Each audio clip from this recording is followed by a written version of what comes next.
Welcome to the session on arrays in Python. Array is a kind of object which allows you to store more than one values of same data type. In the earlier sessions we have done data structure, that is list. List is quite similar to arrays in various operations, and list allows us to store different kind of data values in the same variable. More than this, the size of the array is not fixed in Python. So it allows us to make the changes in the array size. So we can say that they can grow or shrink in memory dynamically at runtime. The methods that are quite helpful for processing the elements stored in array are found in the array module. So the syntax to create an array in Python is like this. Array name equals to array type code comma elements. So we can have any array name on the left hand side equals to array keyword, and within parentheses we need to specify type code. So type code is basically regarding the type of values that we are going to store in the array, and within square brackets elements. So this is with respect to the set of values that we want to store.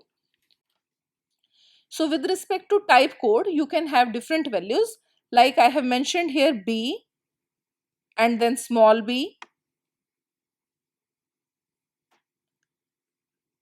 then small I, capital I, small l, capital L.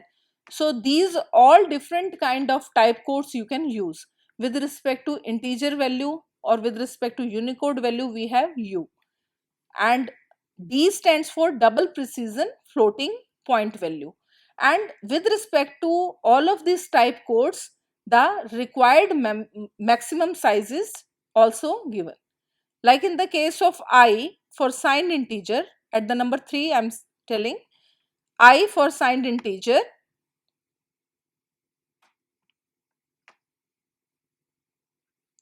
it is corresponding to maximum size 2 bytes. So you can explore the possibility according to the values that you want to store in the array. After this, let us see what kind of method is there in order to import the array module. So there are two ways through which you can first of all import the array module, and then we can create an array using that. So the first syntax is importing the entire array module. So if you are typing import array, and in the next statement a equals to array.array. So it signifies that the first array here is corresponding to array module, and the second array here is corresponding to the array class, and we are going to create a as an array corresponding to this particular array.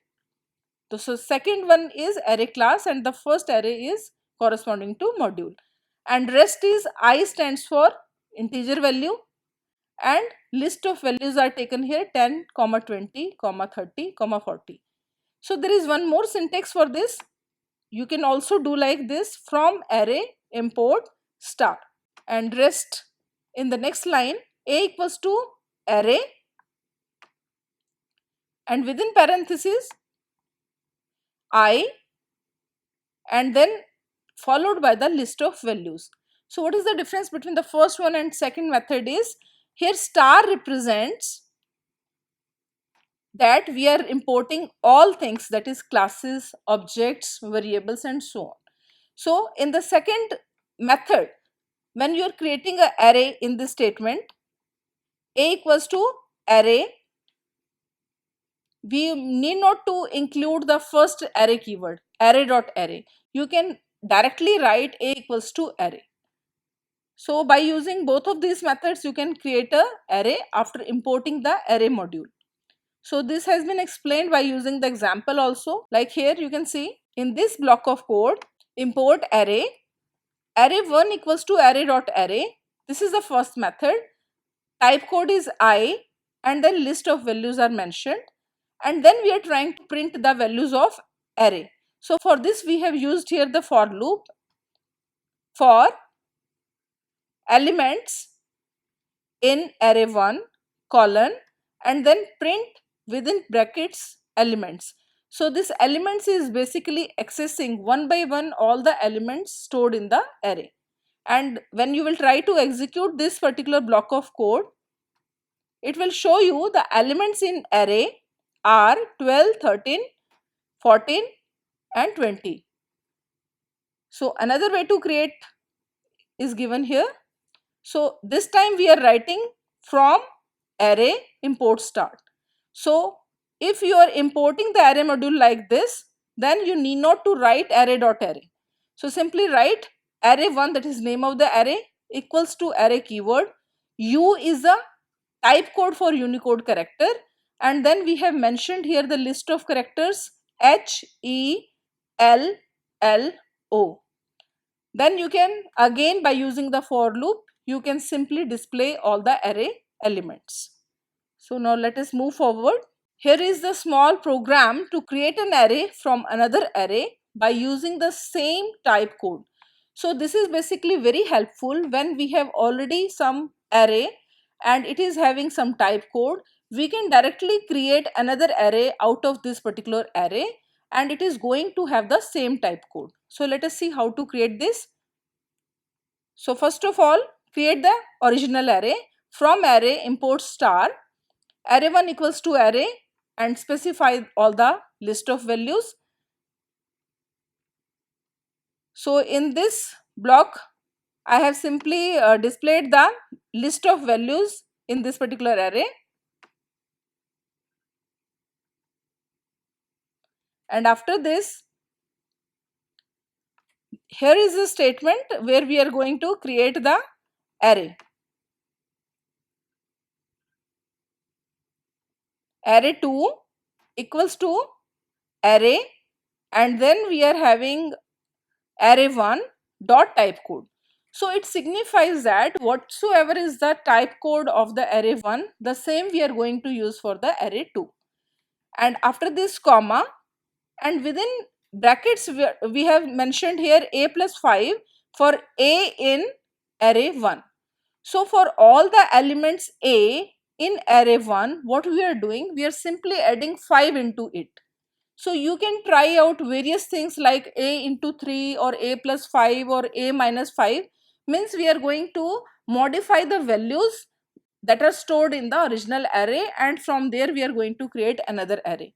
If you don't wish this, then you can simply take as it is the array a for a in array 1. So here in the for loop, after creating this array, we are simply displaying all the elements stored here. And one more thing is there, we have taken in the print command and equals to within double quote space. So this kind of argument allows you to print all the array values in the same line. Otherwise it will display all the array elements in different lines. So you can see the output displayed here. The elements in array 1 are displayed here, and we have tried to put the index value also. So this can be done by using the method that is shown here, n equals to length of the array 1. For elements in range function we have used, you can see that this is done because of these two lines. Here we are using for elements in range n. So we are simply calculating the length of the array and we are running this range function from start of the array till the length of the array. So simply print all the array elements using this syntax one by one, and this method is known as accessing the array elements using their index. There is one more way to create an array by using the slicing method. So slicing can be done like this, like we have written here y equals to x within square brackets 1 colon 4. Y equals to x within square brackets 1 colon 4. So it represents that we are going to create another array y from the already existing array x, starting from the first index, and it will go up to the third index value. because in case of such kind of range, always the last value is excluded. Another kind of range you can mention, like y1 equals to x minus 4 colon minus 1. So as we have covered in the case of list data structure also, in case of arrays also we can have negative indexes. Negative index is always applicable when we are trying to access the array in the reverse order, that is from right to left. So right to left direction is represented by negative indexes, minus 1, minus 2 and so on. So it will just display the last 4 values in the array. Further, if you wish to display the array elements in reverse order, so for this again we are using the for loop for item in range n minus 1, because length of the array is always 1 more than the index value of the last element of the array. So we have taken the initial value n minus 1, it will go up to minus 1 and the step is also minus 1. So by taking this, it will start from the reverse direction. It will take the last element first, then one item before that, and it will go up to the 0th index. So in this manner, you can display the values of the array in the reverse order. So here is the output corresponding to all the commands that we have just run. After this, there is a possibility of running lot many operations on arrays. You can perform, say for example, we have done here from array import star, and one array is created of integer data type including the elements 2, 4, 3, 5 and 7. So you can just display the list of original elements, and then let us see what kind of operations we can perform on arrays. So just like list, first of all you can perform append operation. So append will allow you to add the element at the end of the array. So array1 dot append within parenthesis 30. So it will add the value 30 at the end of the array. After this, if you wish to add any item at a particular index, then we can make use of insert method. Array1 dot insert 4 comma 20. So the first argument 4 is the index value and 20 is the item that you can add. So it will just add the value 20 at the index 4.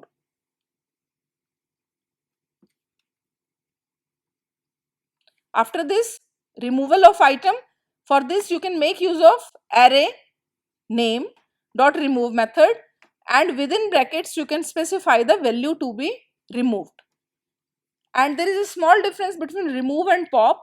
Remove basically search for the element specified in the parenthesis, but in case of pop method it is always removing the last element from the array. So for this you can run this command array1 dot pop. We can also find out the index value corresponding to any element, and for this purpose we can make use of index method. Ind is a variable in which I am interested in saving the result. Ind equals to array1 dot index and within parenthesis the particular element. So this particular command will find out the index value corresponding to the item 2 in the array. So there is one very important method. If we feel that at any instance of programming we want to convert a particular array into a list, so for that you can have two list method as shown here. So I have created a list out of the array. So for this purpose you can run this command list1 equals to array1 dot to list, and it will convert particular array into a list, and then you can perform all the operations that are allowed on list also. So if you will execute this, it will show you the outcome of all the operations. So here is the original array. First of all it is showing, then we have simply added 30. 30 is shown at the end, and then we have added at a particular index certain element 20, and after this we have removed a particular element. This is the outcome of that, and then after removal of the item the output is shown, index of element for the particular item 2, that is 0 here, and then the outcome of list and array at the end. So we can also create an array including the strings. Till now we have created an array having some values that are integer in nature or Unicode characters. But if you have some set of strings, then you need to import another package from Python, that is NumPy. So you can follow this syntax from NumPy, import star, and then name of the array cities equals to array keyword, and within parenthesis specify the list of values that are string in nature, Delhi, comma Panipat, comma Hisar, and so on.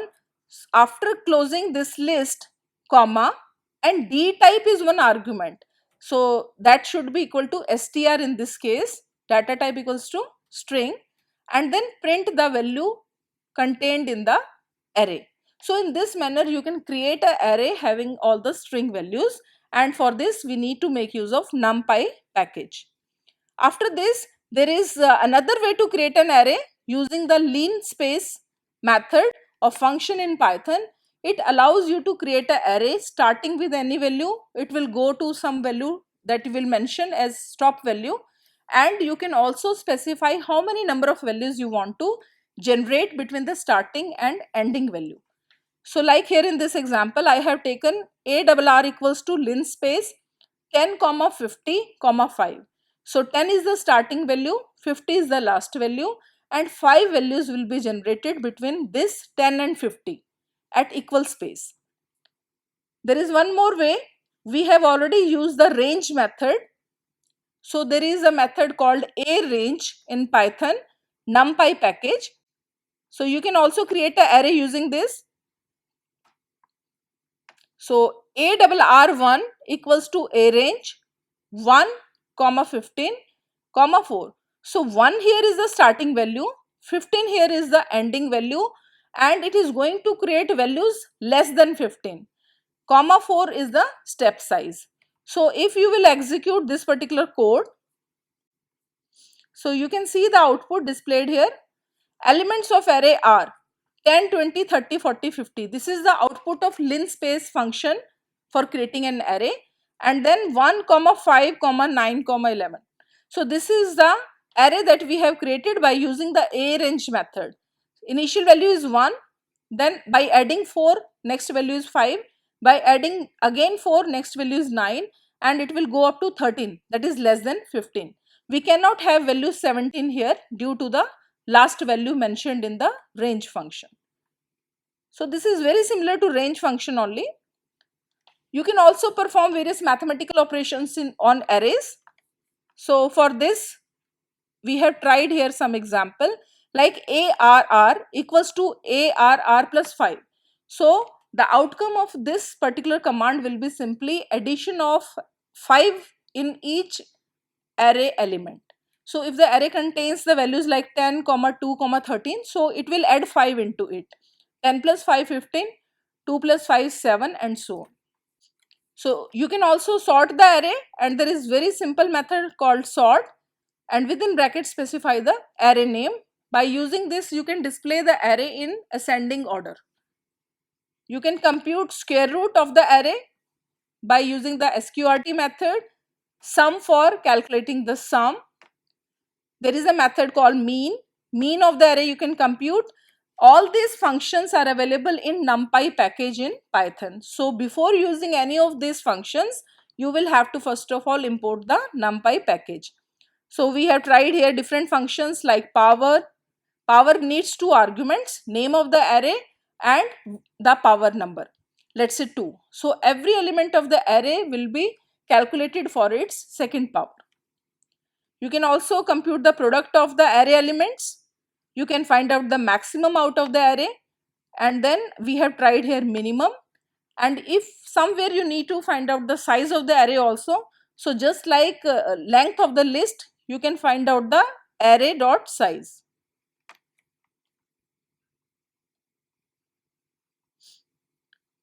So till now we have seen various mathematical operations that can be performed on arrays, and in addition to this, The interesting part is you can also compare the two arrays if it is needed. So for this purpose, we have taken the two arrays A and B with some values, and in the next statement C equals to A greater than B, we are trying to compare whether the values in the array A are greater than B or not. Then display the result of this stored in the variable C. So it will simply display the boolean values. If the array A contains, let's say, 10 at the first place and array B contains 2, so it means 10 is greater than 2, it will display true over there. So you can see the output also. So here is the output of this command: false, false, false, false. So it means only one element in the array A is greater than the elements in array B. So one more method is there, that is where method. C equals to where A greater than B, comma A, comma B. So it means it will just try to check out whether A is greater than B or not. If A is greater than B, it will take the output from the array A, and if it is not true, then it will take the output from the array B. So you can just check it out this also if needed. Like here, this is the output of this statement. So it will just allow you to compare the two arrays. So till now, what all the methods that we have tried are basically on one-dimensional arrays. In NumPy package, you can also create the multi-dimensional arrays or 2D arrays. So we have just taken one example here in order to demonstrate this. So first of all, import NumPy as NP.